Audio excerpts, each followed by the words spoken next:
일본은 항상 독일을 전통적인 우방으로 주장하며 양국 간에 다양한 공통점이 있다고 말합니다.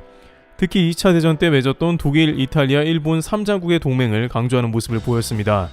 일본은 하지만 그들이 전범국임에도 불구하고 독일과는 달리 부끄러워하는 마음이 없었으며 2차 대전을 같은 편에서 겪은 나라이기 때문에 오히려 독일과 일본은 특별한 관계라는 궤변을 했습니다. 물론 일본은 실제 독일에 일본을 알리기 위해서 매우 오랫동안 부단하게 노력해온 것은 사실입니다.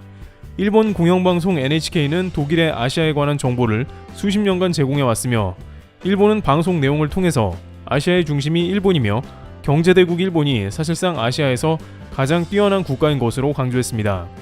일본 정부는 유럽 제1의 국가인 독일에 일본의 긍정적인 모습을 많이 보여주면 파급 효과가 클 것으로 예상했고 그 예상은 어느 정도 적중해서 지금도 유럽에서는 일본에 대한 인지도가 가장 높은 편에 속하고 있습니다. 또한 독일과 일본은 실제로 오랜 기간 경제적인 분야에서 협력해온 것도 무시할 수 없는 사실입니다. 일본은 특히 독일을 비롯한 유럽에 투자를 많이 했고 독일에는 일본이 상당히 많이 알려져 있는 편입니다. 한국무역협회 등에 따르면 비유럽 국가 중에서 일본은 독일에 대한 투자 금액이 전체 2위를 기록하고 있었습니다.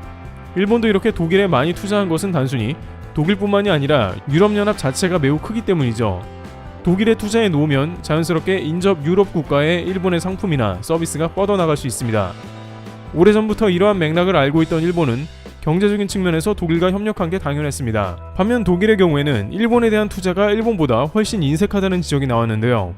그것은 일본과의 반대의 이유로 독일은 일본에 투자해봤자 파급 효과가 없다는 이유를 들었습니다. 일본은 섬나라로 주변 인접국이 없으니까 오로지 일본 시장만 보고 투자하기가 꺼려졌던 것입니다. 일본에서는 상호간에 독일도 투자를 늘려달라는 제스처를 보냈지만 어쩔 수 없는 일이었죠. 하지만 그럼에도 불구하고 일본 내부적으로는 자신들을 유럽과 동등한 수준으로 보고 있었기에 투자를 공격적으로 늘려나가면서 서방사회와 경제나 외교 부분까지도 일본의 영향력을 확대하려고 했습니다.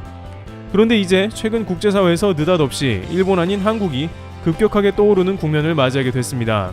아시아에서 중국은 경제적으로 가장 규모가 크지만 미국과 유럽 등의 강력하게 견제를 받고 있는 반면에 한국은 G7에도 초대되었고 G7 합류를 요청받을 정도로 유럽에서 러브콜을 받는 장면이 나온 것이죠. 또한 한국의 K-팝과 드라마, 영화 등은 이제 세계적으로 가장 높은 평가를 받는 국면이 됐습니다. 최근 전 세계에서 가장 많이 사용되는 검색 엔진인 구글의 트렌드 중에 흥미로운 점이 있는데 전 세계 화폐 검색량에서 한국의 원이 달러에 이어 2위를 기록하고 있는 것으로 나온 것입니다. 보통 기축통화라는 달러나 유로 혹은 영국의 파운드, 일본의 엔화 등이 검색어 상위에 있었는데 갑작스럽게 한국의 원화가 2위를 했다는 것인데 이는 놀랍게도 오징어 게임 때문으로 알려졌습니다.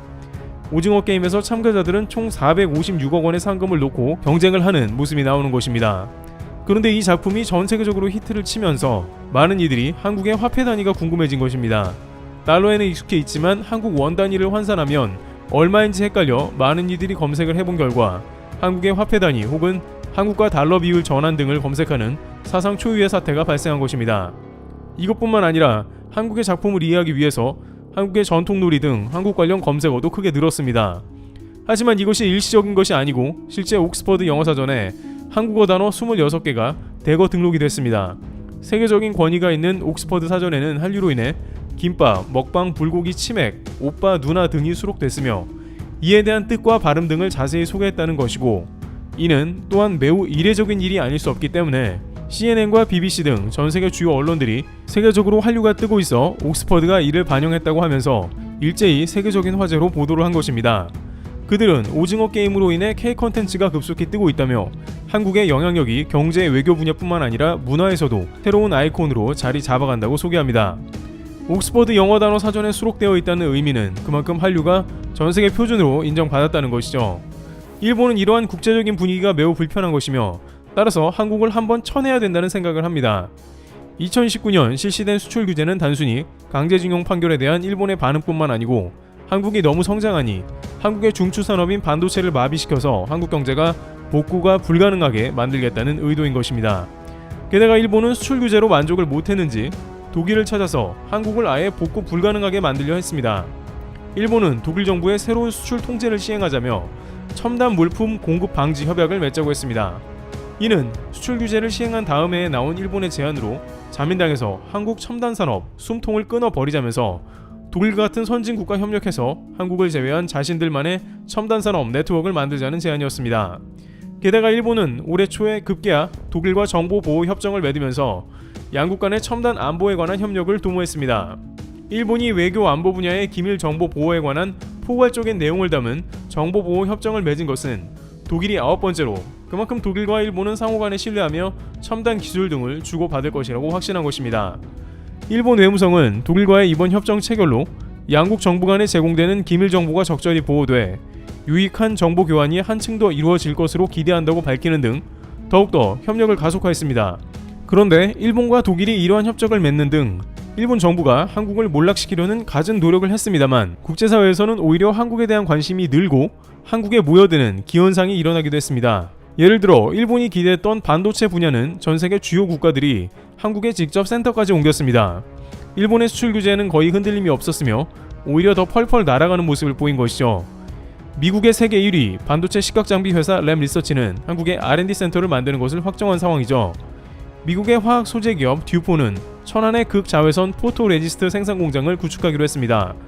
포토레지스트는 일본의 수출 규제에서 주요 물자로 한국이 심각한 타격을 입을 것이라 예상한 품목인데 이 틈을 타서 미국의 회사가 한국에 입점해 생산하니 일본에서는 오히려 한국 시장을 빼앗긴 셈입니다. 한국에 이렇게 다국적 글로벌 회사들이 몰려온 이유는 삼성과 하이닉스의 눈치를 보고 있었기 때문입니다. 이들은 대부분 글로벌 소부장 기업인데 아무래도 최종 고객인 한국 근처에 있어야 대응이 빠르기 때문입니다. 한국에서 물리적으로 거리가 멀다는 자체가 업계에서는 경쟁력이 떨어지는 것이므로 한국에 붙어있는 것이죠. 심지어 미국 회사뿐만 아니라 일본 회사도 대거 한국에 공장 라인을 만드는 모습까지 등장했던 것입니다.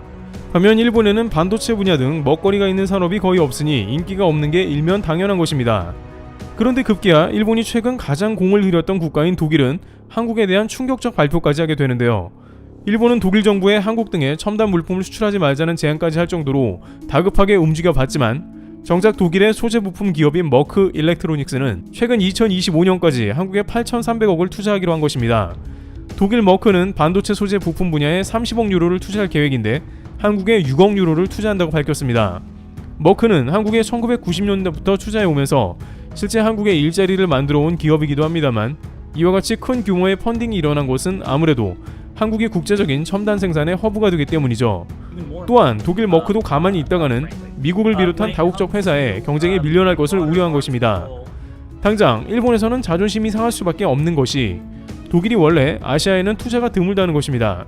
게다가 일본이 전통적으로 가장 많이 독일에 투자한 아시아 국가인데 정작 한국에 돈을 쏟아붓고 있으며 독일과 정보보호협정이나 첨단 안보 등에 대한 기밀을 공유하기로 했음에도 독일은 한국을 찾은 것입니다.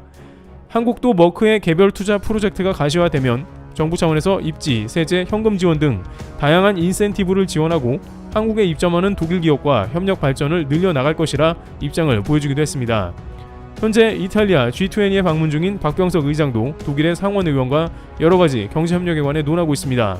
일본이 정부 차원에서 한국을 따돌리려 했으나 한국은 독일 정부와 긴밀하게 경제협력을 논하는 모습입니다. 이와 같이 일본은 유럽 제1의 국가인 독일과 협력하려 하나 오히려 한국에 크게 밀려나는 모습을 보이고 있습니다. 아무리 일본이 외교적으로 다른 나라들을 포섭하려 해봤자 그들이 한국을 대체하기 어렵다는 의견이 나옵니다. 트래블TV였습니다. 감사합니다.